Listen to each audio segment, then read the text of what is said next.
सारथी। नमस्कार, मैं हूं मनोज मानस। उत्तराखंड की खबरों में आपका स्वागत है। खबरों का रुख करेंगे उससे पहले देख लेते हैं इस वक्त की अहम हेडलाइंस। सीएम धामी की सौगात, उत्तराखंड में खुलेंगी 23 नई स्पोर्ट्स एकेडमी। स्पोर्ट्स एकेडमी में 920 एथलीट और 1000 खिलाड़ी ले सकेंगे ट्रेनिंग। उत्तराखंड में आज बंद का आह्वान, अंकिता भंडारी हत्याकांड को लेकर बंद का आह्वान, वीआईपी नामों के खुलासे की मांग। उत्तराखंड में राशन कार्ड केवाईसी की अंतिम तिथि 15 जनवरी निर्धारित। केवाईसी न होने पर राशन कार्ड होगा निरस्त। आयुष्मान योजना से भी बाहर होना पड़ेगा। अंकिता भंडारी मामले में कथित वीआईपी के खिलाफ मुकदमा दर्ज। पद्म भूषण अनिल प्रकाश जोशी ने की शिकायत। और उत्तराखंड में पुलिस कांस्टेबल की होगी भर्ती। अधीन सेवा चयन आयोग कल से शुरू करेगा दस्तावेजों का सत्यापन। उत्तराखंड के 4 जिलों में नदी नाले और झरने जमे पानी की पाइपलाइन फ्रीज। पहाड़ों में बर्फ की मोटी चादर देखिए। आप देख रहे हैं के न्यूज, खबरों का सारथी। और अब खबरें विस्तार से। खबर देहरादून से है, जहां पुलिस ने नशा तस्करों के खिलाफ बड़ी कार्रवाई करते हुए अलग अलग थाना क्षेत्रों से 2 स्मैक तस्करों को गिरफ्तार किया है। पुलिस ने कब्जे से लगभग 26.38 ग्राम स्मैग, अवैध स्मैग बरामद किए, जिसकी अनुमानित कीमत करीब 8 लाख रुपए बताई जा रही। वहीं कोतवाली विकासनगर पुलिस ने हिस्ट्री शीटर अभियुक्त इंतजार उर्फ जादू को 9.78 ग्राम स्मैग के साथ गिरफ्तार किया है। अभियुक्त पर एनडीपीएस एक्ट सहित कई गंभीर धाराओं में पहले से करीब 1 दर्जन मुकदमे दर्ज हैं। वहीं थाना सेलाकुई पुलिस ने निशुल चौधरी को 16.6 ग्राम स्मैग के साथ पकड़ा है। पूछताछ में उसने स्मैग सहारनपुर से लाने की बात स्वीकार की है, जबकि एक अन्य आरोपी की तलाश जारी है। एसएसपी देहरादून के निर्देशन में की गई इस कार्रवाई को मुख्यमंत्री के ड्रग्स फ्री देवभूमि विजन की दिशा में अहम कदम माना जा रहा है।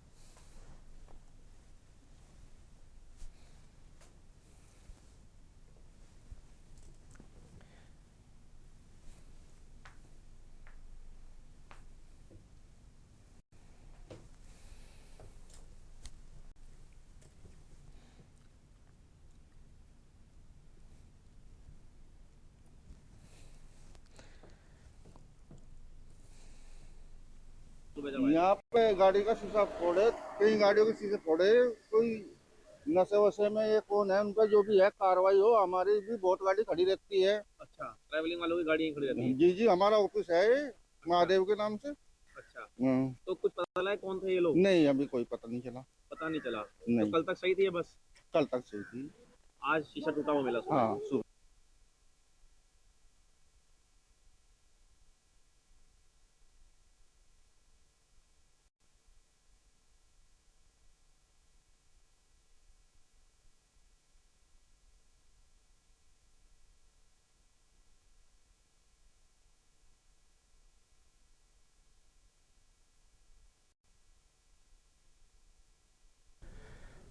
अगली खबर हरिद्वार से है, जहां कनखल क्षेत्र में उस समय अफरा तफरी मच गई जब 3 अज्ञात युवकों ने सड़क के किनारे खड़ी कई गाड़ियों पर ईंट पत्थर बरसाकर उनके शीशे तोड़ दिया। अचानक हुई इस घटना से क्षेत्र में दहशत फैल गई और वाहन स्वामियों में आक्रोश देखने को मिला है। सूचना मिलते ही पुलिस मौके पर पहुंची और क्षतिग्रस्त वाहनों का निरीक्षण किया है।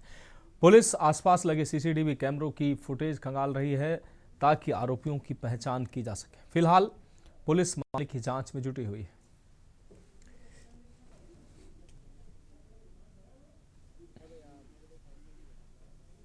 यहाँ पे गाड़ी का शीशा फोड़े, कई गाड़ियों के शीशे फोड़े, कोई नशे वशे में ये कौन है, उनकी जो भी है कार्रवाई हो। हमारी भी बहुत गाड़ी खड़ी रहती है। अच्छा, ट्रैवलिंग वालों की गाड़ी खड़ी रहती है। जी जी, हमारा ऑफिस है महादेव के नाम से। अच्छा, तो कुछ पता चला है कौन थे ये लोग? नहीं, अभी कोई पता नहीं चला। पता नहीं चला। नहीं। तो कल तक सही थी ये बस? कल तक सही थी। आज शीशा टूटा हुआ मिला सुबह। हाँ, सुबह। पुलिस आई थी यहाँ पे देखने? पुलिस पुलिस तो नहीं आई, पुलिस नहीं आई जी अभी। अच्छा, अभी नहीं आई। सीसीटीवी वगैरह कोई आप लोगों ने देखे हैं यहाँ? सीसीटीवी में नहीं आ पाई है। ये रात को कुछ युवक थे 3 स्कूटी पे, वो बीच वाला लड़का पत्थर लेके तोड़ रहा था सबकी गाड़ियाँ। अच्छा, कहाँ कहाँ पे शीशे तोड़े, कहाँ कहाँ गाड़ियों के? एक तो यहाँ पे बंगाली हॉस्पिटल पे तोड़ा है, एक राजपूत धर्मशाला में 2 गाड़ियाँ हैं, राजघाट में है 1 गाड़ी, बाकी 2 गाड़ियाँ आगे है, बस है। बस है। कोई पता चल पाया कौन थे ये अभी लोग? तो कुछ नहीं पता चल रहा, पुलिस वाले देख ही रहे हैं। शिकायत करी है? शिकायत सबने करी है, अच्छा। रिपोर्ट लिखवा रखी है, पुलिस वाले जानकारी ले रहे हैं सबसे।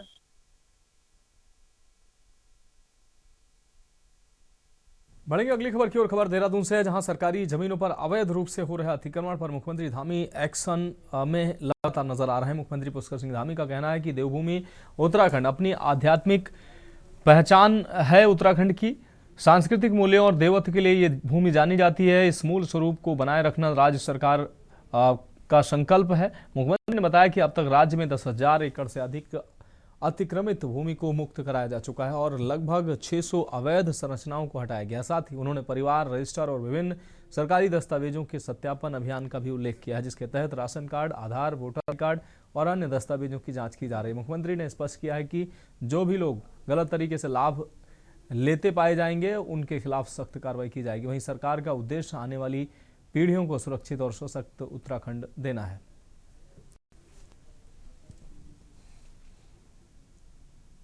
देखिए, देवभूमि उत्तराखंड अपने देवत्व के लिए जानी जाती है और पूरे देश और दुनिया के लोग आस्था, श्रद्धा और सनातन की भूमि, ऋषियों की भूमि, मुनियों की भूमि, तपस्वियों की भूमि के रूप में इस भूमि को जानते हैं। यह अध्यात्म की भी भूमि है, यह आयुष की भी भूमि है, योग की भी भूमि है।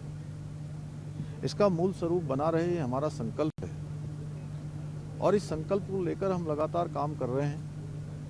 अवैध रूप से अतिक्रमित की हुई जमीनें और उसमें बनाई हुई अवैध संरचनाएं, उन सबको कानूनी दृष्टि से हटाना ये हमारा संकल्प रहा है। यहाँ की डेमोग्राफी, यहाँ के सांस्कृतिक मूल्य किसी भी कीमत पर खराब नहीं होने चाहिए।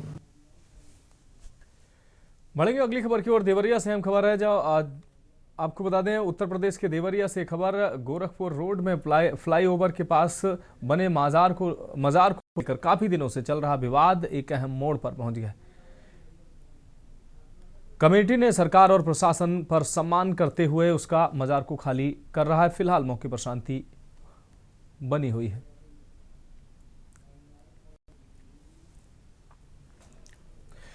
अब बढ़ेंगे अगली खबर की ओर। मुख्यमंत्री पुष्कर सिंह धामी रविवार को मुख्यमंत्री कैंप कार्यालय में पूर्व कैबिनेट मंत्री प्रेमचंद्र अग्रवाल, विधायक खजानदास किशोर उपाध्याय, सहदेव पुंडीर, श्रीमती सबिता कपूर, आशा नौटियाल, रेणु बिष्ट, ब्रजभूषण गैरोला, शक्तिपाल शाह ने मुलाकात कर अंकिता भंडारी प्रकरण में सीबीआई जांच की संस्तुति प्रदान करने पर मुख्यमंत्री का आभार व्यक्त किया है।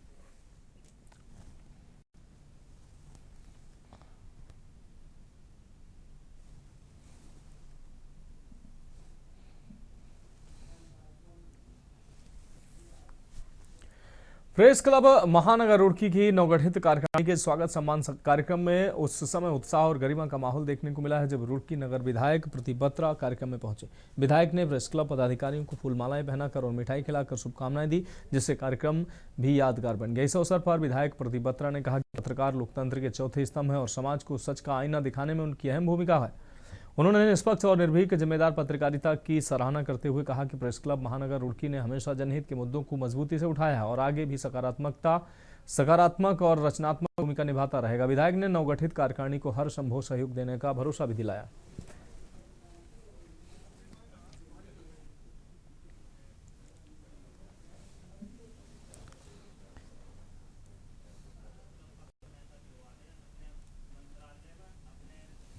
नगर रुड़की को शुभकामनाएं देने के लिए आया था। नवगठित कार्यकारिणी के हमारे अध्यक्ष प्रिंस शर्मा जी, हमारे अनवर राणा जी, हमारे सुनीत रोहिला जी और संदीप भाई और मनीष भाई सभी यहाँ पर उपस्थित हैं। सभी को बधाई देने के लिए मैं यहाँ पर आया था और सभी को शुभकामनाएं दी और लोकतंत्र के चौथे स्तंभ पत्रकारिता को मान सम्मान रखें और समस्याओं को लोगों की उजागर करते रहें और हमेशा हमें भी जागरूक करते रहें ताकि हम समस्याओं का निराकरण कर सकें। और बहुत अच्छी कमेटी बनी है, बहुत अच्छी टीम बनी है और बहुत जल्द का शपथ ग्रहण समारोह होने जा रहा है, तो वो भी बहुत जोश और धूमधाम से मनाया जाएगा। और मैं समझता हूँ कि ये सभी लोग पत्रकार बंधु यहाँ पर हैं और सभी ने ये संकल्प लिया है कि सभी जो है पत्रकारिता को एक मान सम्मान से और एक अच्छे नजरिए से करेंगे। बढ़ेंगे अगली खबर की ओर। आपको बता दें उत्तराखंड बंद के समर्थन में रुड़की में सड़कों पर गुस्सा फूट पड़ा है। अंकिता भंडारी हत्याकांड को लेकर न्याय की मांग अब और तेज हो गई। अशोकनगर क्षेत्रीय विकास समिति ने ढंडेरा से रुड़की तक रैली निकालकर न सिर्फ प्रदर्शन किया बल्कि सरकार के खिलाफ जमकर नारेबाजी की। वहीं रुड़की में बाजार बंद का असर देखने को नहीं मिला। उत्तराखंड बंद के आह्वान पर अशोकनगर क्षेत्रीय विकास समिति ने ढंडेरा स्थित अशोक नगर के शिवाजी पार्क से पैदल मार्च की शुरुआत कर सिविल लाइंस स्थित चंद्रशेखर चौक पहुंचे। रैली के दौरान प्रदर्शनकारियों ने बाजारों में पहुंचकर व्यापारियों से दुकानें बंद रखने की अपील की और बंद को सफल बनाने का आह्वान किया। इस दौरान भाजपा सरकार के खिलाफ जमकर नारेबाजी की गई। प्रदर्शनकारियों का कहना था कि अंकिता भंडारी ने उत्तराखंड की अस्मिता की रक्षा के लिए अपनी जान गंवाई, लेकिन सरकार आज भी किसी वीआईपी को बचाने में लगी हुई है।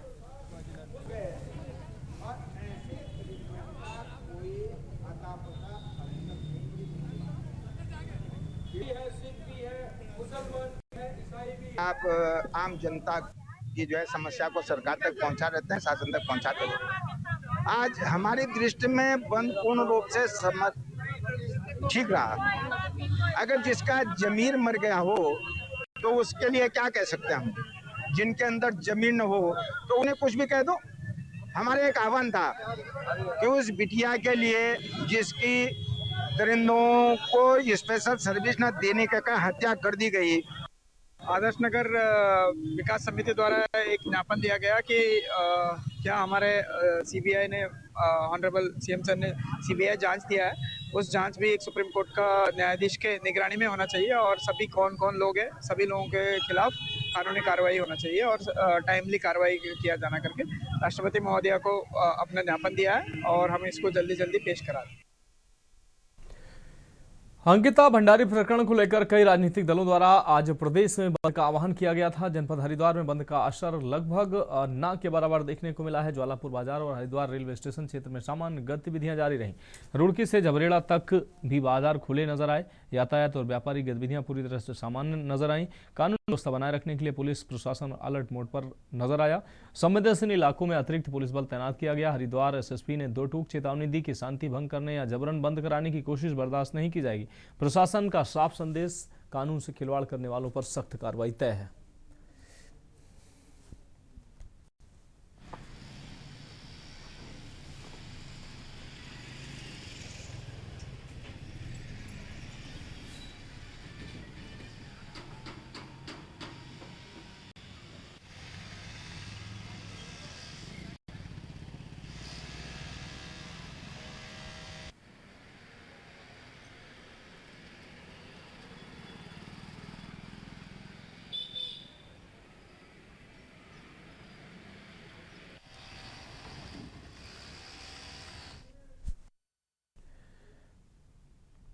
बढ़ेंगे अगली खबर की ओर। नैनीताल के निकटवर्ती गांव की रहने वाली एक महिला ने नौकायान के दौरान नैनी झील में छलांग लगा दी है। महिला की छलांग लगाते ही नाव चालक ने तत्परता दिखाते ही महिला को झील में डूबने से बचा लिया और बाहर निकाल लिया। पुलिस को सूचना मिली। सूचना के बाद मौके पर पहुंची मल्लीताल पुलिस महिला को कोतवाली लेकर आई, जहां महिला से पूछताछ करने के साथ साथ उसके परिजनों को भी सूचना दी गई। महिला को बचाने वाले नाविक चंदन आगरी ने बताया कि महिला ने तल्लीताल बोट स्टैंड से नाव का टिकट लेकर नौकायन के लिए निकली थी। जैसे ही वह पाषाण देवी के समीप पहुंची, उसने नैनी झील में छलांग लगा दी।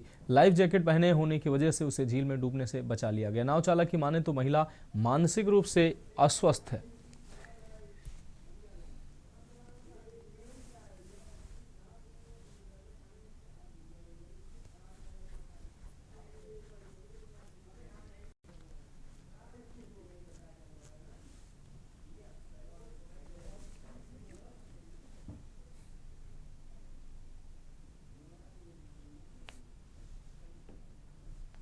पाषाण देवी के पास तल्लीताल से एक बोट आई थी और उससे कूद गई थी। बोट वाले ने बड़ी मेहनत से इसको बचाया है। अभी जिन्होंने लाइफ जैकेट पहनी थी इसलिए बच चुकी हैं और अभी इनको पुलिस वाले लेके गए हैं।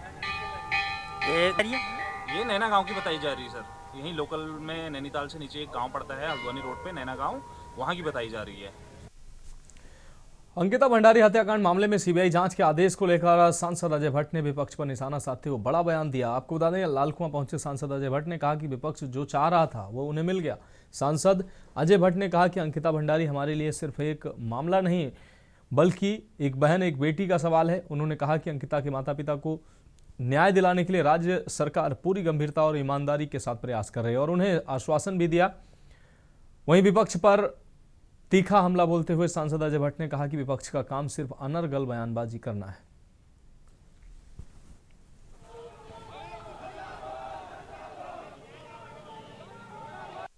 असली दोषी कौन है? जो दिल्ली में कौन है? गट्टू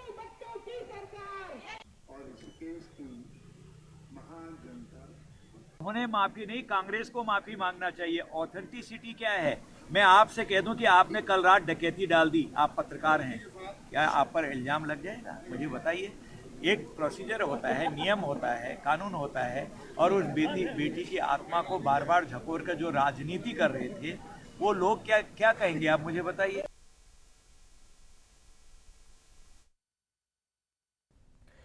अगली खबर लक्सर से है, जहां नशा परिवारों से कलह और विवाद का कारण बनता जा रहा है। नशे के आदी पति ने अपनी ही पत्नी को पांच मासूम बच्चियों सहित कड़ाके की ठंड में घर से बाहर निकाल दिया।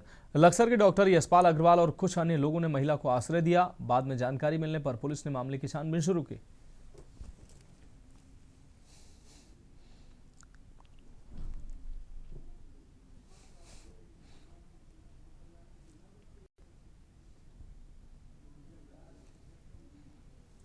पांच लड़कियां हैं तुम्हारी, शादी को कितना टाइम हो गया आपकी?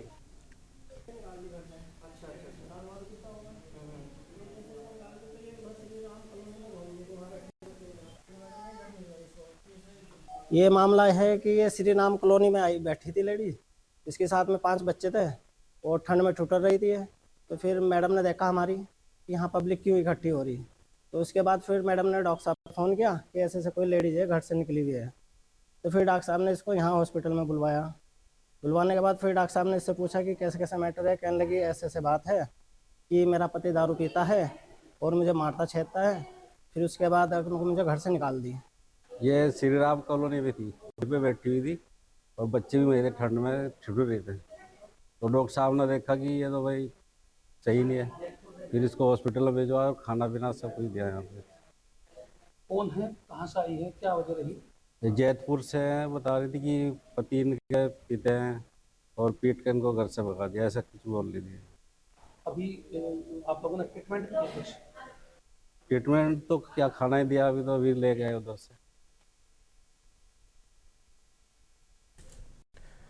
रुक रहेंगे। अगली खबर का रुद्रपुर से खबर है, जहां ईदगाह बचाओ संघर्ष समिति द्वारा 1 दिवसीय भूख हड़ताल का कार्यक्रम गांधी पार्क रुद्रपुर में रखा गया। कुछ दिन पूर्व नगर निगम के द्वारा लगभग 8 एकड़ जमीन पर कब्जा किया गया था। उसी को लेकर मुस्लिम समाज के लोगों में आक्रोश देखा जा रहा है। कहा जा रहा है कि ईदगाह की जमीन और कब्रिस्तान की जमीन को वापस किया जाए।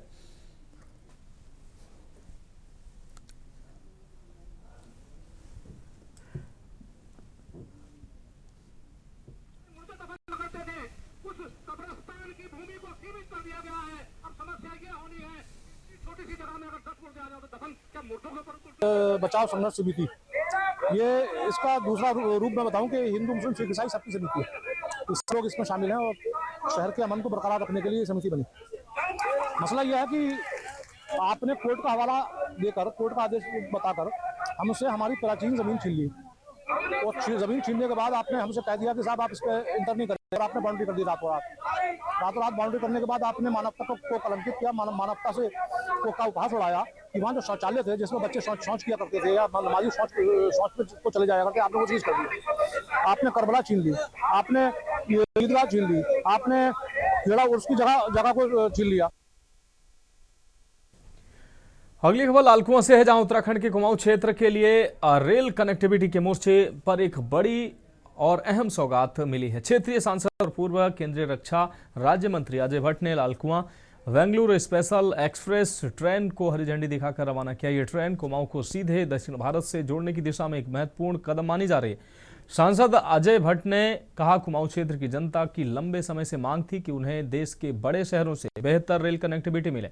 आने वाले समय में हम कुमाऊं से वंदे भारत एक्सप्रेस चलाने के लिए भी रेल मंत्रालय पर लगातार प्रयास कर रहे हैं। लालकुआं स्टेशन का विस्तारीकरण तेजी से हो रहा है और यह स्टेशन भविष्य में उत्तराखंड का सबसे बड़ा रेलवे स्टेशन बनेगा। सांसद अजय भट्ट ने कहा कि लालकुआं रेलवे स्टेशन के विस्तारीकरण का कार्य तेजी से प्रगति पर है। आने वाले समय में यहां से सुपरफास्ट और एक्सप्रेस ट्रेनों का संचालन बड़े पैमाने पर किया जाएगा। वहीं विधायक डॉक्टर मोहन बिष्ट ने कहा कि केंद्र और राज्य सरकार लगातार क्षेत्र के विकास के लिए काम कर रही है। ये ट्रेन कुमाऊं के लोगों के लिए एक बड़ी सौगात है और इससे व्यापार और रोजगार पर्यटन को भी बढ़ावा मिलेगा।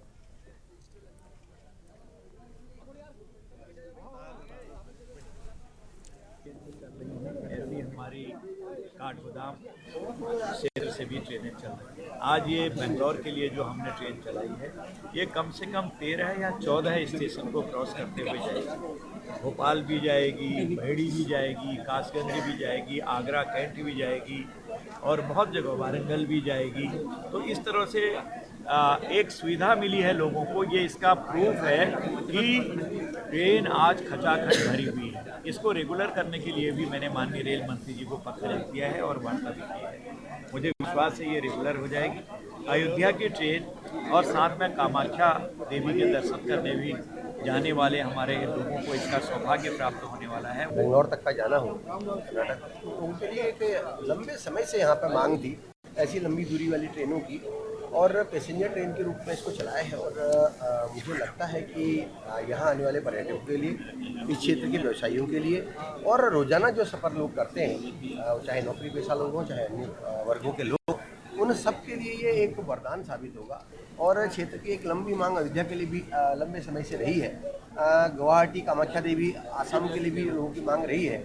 आपने देखा होगा विगत 2025 में लगभग 8 नई ट्रेनों का संचालन कालका स्टेशन से प्रारंभ हुआ। अगली खबर देहरादून से, जहां मानवाधिकार एवं सामाजिक न्याय संगठन द्वारा मानवाधिकार के अधिकार विषय पर एक कार्यशाला का आयोजन किया गया। कार्यक्रम जस्टिस राजेश टंडन मुख्य संरक्षक के मार्गदर्शन में आयोजित हुआ। इस दौरान संगठन के सदस्यों को नेम प्लेट व आईडी कार्ड वितरित किए गए तथा नए सदस्यों का स्वागत किया गया। कार्यशाला में जस्टिस राजेश टंडन और राष्ट्रीय अध्यक्ष सचिन जैन ने मानवाधिकारों की गरिमा, समानता, स्वतंत्रता, न्याय और सरकार की जवाबदेही पर प्रकाश डाला। कार्यक्रम का संचालन प्रदेश अध्यक्ष मधु जैन ने किया है। कार्यक्रम में संगठन के कई पदाधिकारी व सदस्य उपस्थित रहे।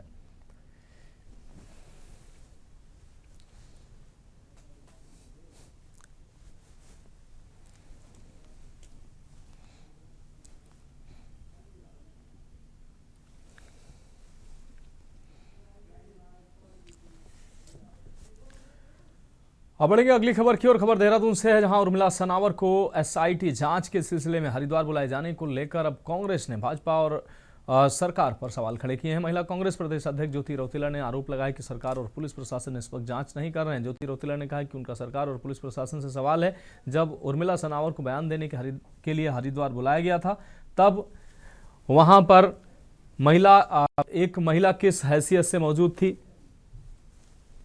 उन्होंने बताया कि उस महिला को फ़ोन करने की कोशिश की गई, लेकिन वो फ़ोन आउट ऑफ रेंज था। वहीं उन्होंने सवाल किया कि क्या वह महिला एसआईटी का हिस्सा या उसने पुलिस ज्वाइन कर ली है। हमारा सरकार से, पुलिस प्रशासन से सवाल है। मैं कल हरिद्वार के जो एसएसपी उनको भी फ़ोन करी थी, उनका फ़ोन आउट ऑफ रेंज चल रहा था कि उर्मिला सनावर जहाँ पे एसआईटी में अपना बयान दे रही है, वहाँ पे ये महिला क्या कर रही है, क्या उन्होंने एसआईटी ज्वाइन कर ली या उन्होंने पुलिस ज्वाइन कर ली है, पुलिस फोर्स ज्वाइन कर ली है, क्योंकि वो भाजपा के जो भाजपा पार्टी उसके मेंबर भी हैं, भाजपा के नेताओं के काफ़ी क्लोज हैं और वो बेटी बचाओ बेटी पढ़ाओ के इनके ब्रांड एम्बेसडर भी हैं। और वो एसआईटी जांच में वहाँ पे हिस्सा ले रही है, वो क्यों ले रही है, ये सवाल उठता है कि क्या सरकार अब भी निष्पक्ष जांच संगीता के मामले में नहीं करना चाहती। फिलहाल उत्तराखंड की खबरों में अभी के लिए मेरे साथ इतना ही। मुझे दीजिए इजाजत और आप देखते रहिए केन इंडिया।